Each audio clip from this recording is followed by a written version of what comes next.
NDA को करारा हार का सामना करना पड़ा है। मैं अपने दल के सभी नेताओं को, कार्यकर्ताओं को, मतदाताओं को शुभकामनाएं और बधाई देता हूं। जो प्रत्याशी भाई सोनू राय जी की भारी मतों से जीत हुई है, बैलेट पे वोटिंग होती है तो परिणाम आप सब लोग जानते हैं कि एनडीए कहीं टिकने वाला नहीं है, बीजेपी कहीं टिकने वाला नहीं है।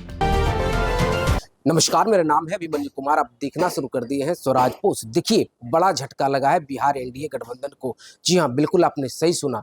बक्सर उपचुनाव एमएलसी को लेकर जब वो चुनाव में पूरी करारी हार मिली है एनडीए गठबंधन को। जी हाँ, एनडीए की तरफ से जदयू से उम्मीदवार थे कन्हैया प्रसाद और आरजेडी से उम्मीदवार थे सोनू राय। बिल्कुल 340 वोटों की अंतर से कन्हैया राय की जीत हुई है। आप देख सकते हैं तेजस्वी यादव का बड़ा बयान आ गया है। पहले आप तेजस्वी यादव को सुनिए, क्या कुछ कहते नजर आ रहे हैं तेजस्वी यादव। नमस्कार। बक्सर भोजपुर एमएलसी उपचुनाव में राष्ट्रीय जनता दल के हमारे जो प्रत्याशी भाई सोनू राय जी की भारी मतों से जीत हुई है। एनडीए को करारा हार का सामना करना पड़ा है। मैं अपने दल के सभी नेताओं को, कार्यकर्ताओं को, मतदाताओं को शुभकामनाएं और बधाई देता हूं। आप सब लोग जानते हैं कि ये चुनाव जो है बैलेट पे चुनाव हुआ है, और अगर बैलेट पे चुनाव होगा तो बीजेपी जो है कहीं टिकने वाली नहीं है, एनडीए कहीं भी टिकने वाला नहीं है। आप सब लोगों को पता होगा कि जब बैलेट पे बिहार विधानसभा की गिनती हुई थी, जो अभी विधानसभा का चुनाव खत्म हुआ, राष्ट्रीय जनता दल और महागठबंधन के प्रत्याशी लगभग 150 से भी ज़्यादा सीटों पर विजय प्राप्त किए थे। लेकिन सरकार में बैठे लोग मशीन तंत्र, धन तंत्र, छल कपट करके हम लोगों को हराने का काम किया गया।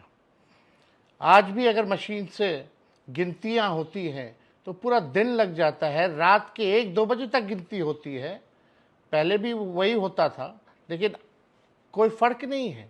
तो हम ये कहते हैं कि भाई जब समय उतना ही लग रहा है तो बैलेट पे ही क्यों नहीं वोटिंग हो, और बैलेट पे वोटिंग होती है तो परिणाम आप सब लोग जानते हैं कि एनडीए कहीं टिकने वाला नहीं है, बीजेपी कहीं टिकने वाला नहीं है।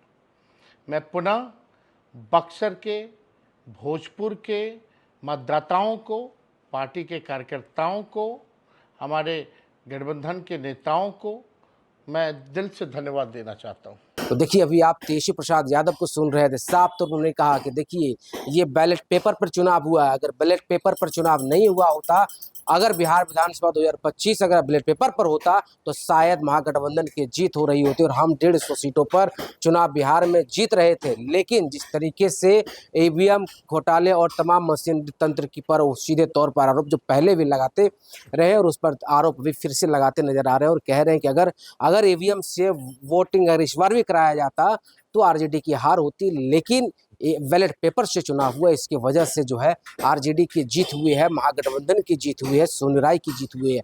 बाकी अगले अपडेट के लिए बने रहिए स्वराज पोस्ट के साथ। धन्यवाद। गोल, जहां 28 वर्षों के सफर में 18,000 से भी अधिक छात्रों ने डॉक्टर एवं इंजीनियर बनकर सफलता की ऊंची उड़ान भरे है, जहां साधारण छात्र भी बिहार एवं झारखंड टॉपर बनकर बड़ा इतिहास बना रहे हैं। दूरदर्शी शिक्षाविद श्री विपिन सिंह के मार्गदर्शन में मेडिकल एवं इंजीनियरिंग के लाखों छात्रों के लिए आशा की किरण के रूप में गोल, द रिजल्ट फैक्ट्री